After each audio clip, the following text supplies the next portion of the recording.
It's nice. So what would be your advice if I want a mandolin that I want to stick with for a while? That's going to be.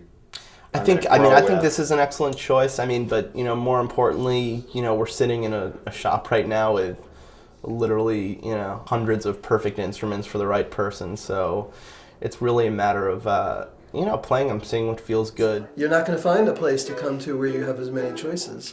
And once you've come here, you'll find what the sound that you're looking for and the feel that you're looking for. Because we have everything. We even have old Vegas that are cylinder backs. We even have old round bellies. I mean, just for the person who says, I always wanted to know what this sounded like. You can see they have three MFs in different color. The blonde and the black and the sunburst there. So it's the same mandolin really inside. The scroll's actually solid. Which I think a lot of people don't realize. But same thing, except here you have the scroll and the scroll on the top. But for all intents and purposes, the same instrument for $2,000 more.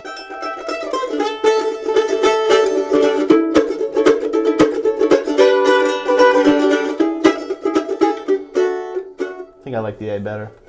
What's your feeling about the A models versus F models? A models they're not going to produce the same sound as an F model. There's a lot of reasons why that's so. But most of the older A models only have 10 frets to the body. And what Lloyd Loar found, and he was certainly, I consider him a genius, he found that when you extend the neck so that it joins at the 12th or 13th fret, it positions the bridge in a different place on the face. And that changes everything. When you have, the F holes change everything, but in addition, the position of the bridge gives it that open, woody sound. And it you don't get that from a 10 fret. And the second thing is the oval sound hole versus F holes. You don't get the same kind of cut in the sound cut through, especially with a larger band or in a jam setting with an oval hole instrument. Though you do get some more complex bass overtone sounds and just a more general open sound, which can be, sweet in certain situations. But in a bluegrass band especially, or in a large jam where you need the volume and the cut through the guitars and the other instruments, you're really going to want something more like this. Oval holes don't have much bark. They're really pretty. We worship the bark, yes. You remember that these things were invented for classical.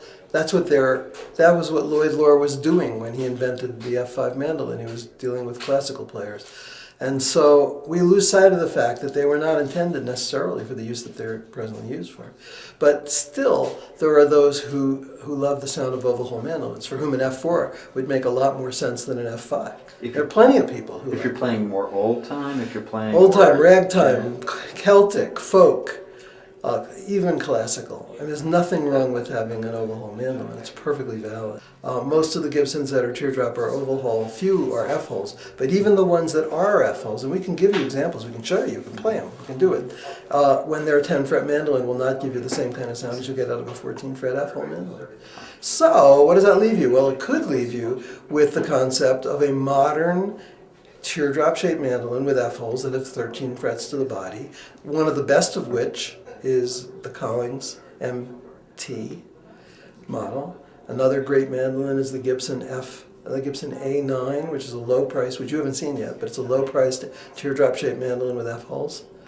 There are some good things that are. Brad and I were looking at the MTs, and he's a very strong proponent of those. Oh boy, is that a good mandolin! And we've got a lot of them. We order them in variations on a theme. We order them in matte finish with tortoiseshell top binding. We order them matte finish with ivory top binding. We order them in a black gloss finish with ivory top binding. And I think that's you got the vibe. Felt the heart go. Yeah, I know. That's I would think so too. Yeah, I know. Well, Collings is amazing. I mean, from very modest beginnings, he became known more and more as the premier American small company building guitars, and with great consistency, with no lack of consistency whatsoever. His guitars are prized, and old ones, used ones, recent ones, new ones, they're all equally fine and equally fine sounding. And so when he entered the world of mandolins, the public held its breath because we didn't know if that would work out or not, but it worked out beautifully. Is it a mandolin to stay with for a while, to grow and get better on? Oh yeah, it's a mandolin to use professionally. You can go the whole way with it. You can go right to the top of the career. Do you think you need to spend $5,000 or $6,000 to get a mandolin that you're going to stick with for a while, or is it?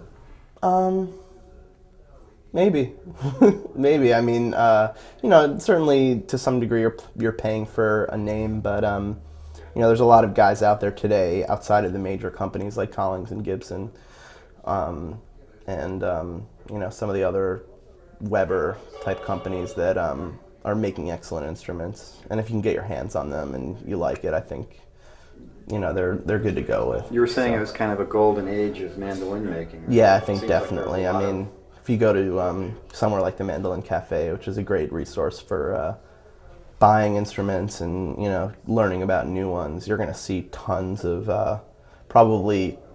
I'd say up to the point where over half the people on that board are playing instruments made by non-major companies. So maybe not quite that drastic, but certainly compared to other instruments like guitars nowadays, where most people vie towards Martins and Gibsons. You're seeing in mandolins, I think, a lot more people going the smaller builder route.